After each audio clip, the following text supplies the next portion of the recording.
Welcome back to Inclusion Revolution with Tova Sherman and my guest Tim Vassallo, who's about to tell us the punchline to the Redi Set Go program. We've talked about Redi, we've talked about Set around disclosure and understanding your own disability and be able to communicate that confidently.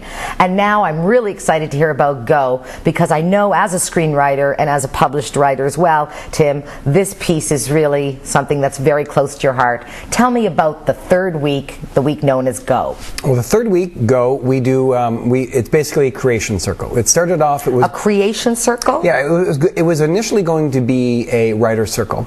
But just due to some situations where I looked at, literacy skills, I wanted to focus on positives and not negatives, so I wanted to make it open. So if the person wants to do, most people do choose creative writing, poetry, even some of their journaling. I've had 2 short stories written.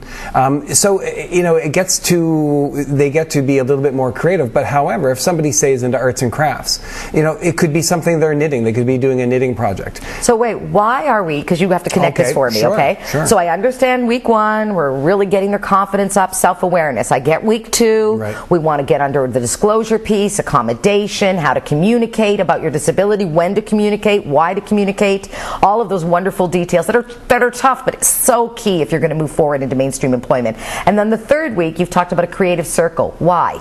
Well, I guess what it is, it gives them confidence. It takes them back to where they were in the first week, where they're developing confidence and self-esteem. The second week is difficult and, can be a bit arduous for some of the participants. The third week, it's not just a touchy-feely, sort of thing. It's actually to allow them to express themselves artistically, which perhaps allows them to be more honest. They can take risks. They would do things maybe they wouldn't do, before. So it allows them to express themselves in a way that perhaps they've never done before.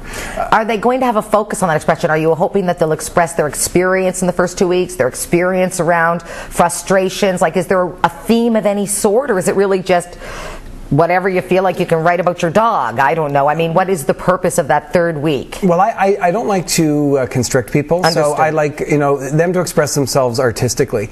Perhaps I've been lucky in the first couple run-throughs of my program, because I've had pretty spectacular people come through. They're very creative, very interesting, diverse creative minds.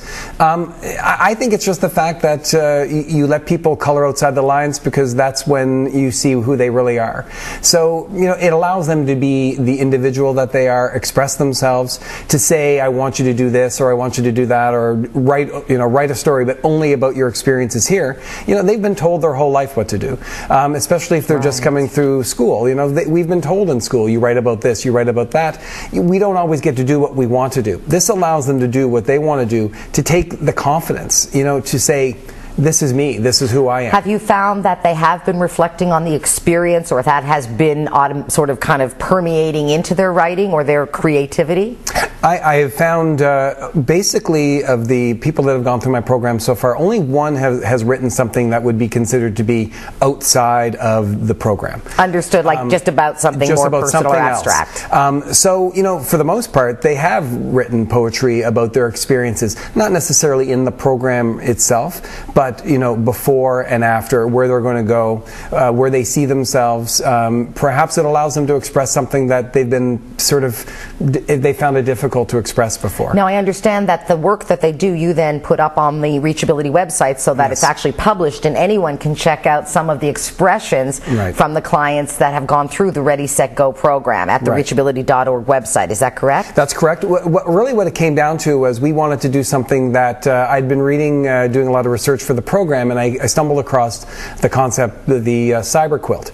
Everybody knows what a quilt is. To say cyber quilt, that's not a hard extrapolation. We understand. Each person brings their own quote-unquote patch.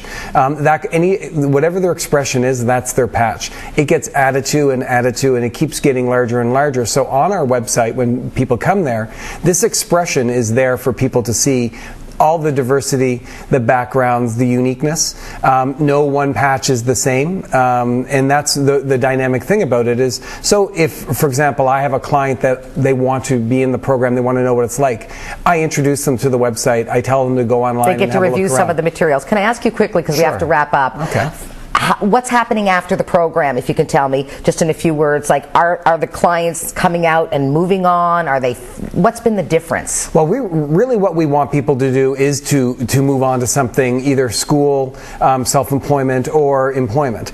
And right now, I've had some pretty good success. I've had one gentleman who has enrolled in the Holland College culinary program.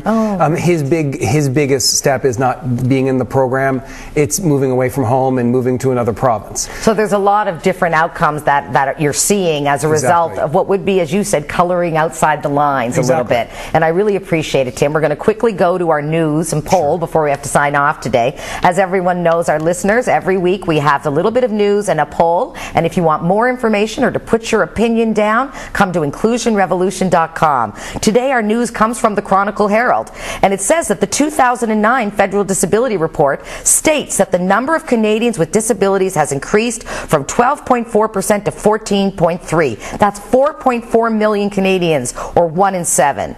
Now, do you believe the stats from that report are accurate? That's today's poll, keeping in mind that's who self-identifies. So before we sign off, remember to put your opinion on the website for the poll. We look forward to seeing you next week. We want to thank you, Tim Vassallo, for sharing, again, how to color outside the lines. And I know people will be interested in Redi Set Go, and if you are, how do they reach you?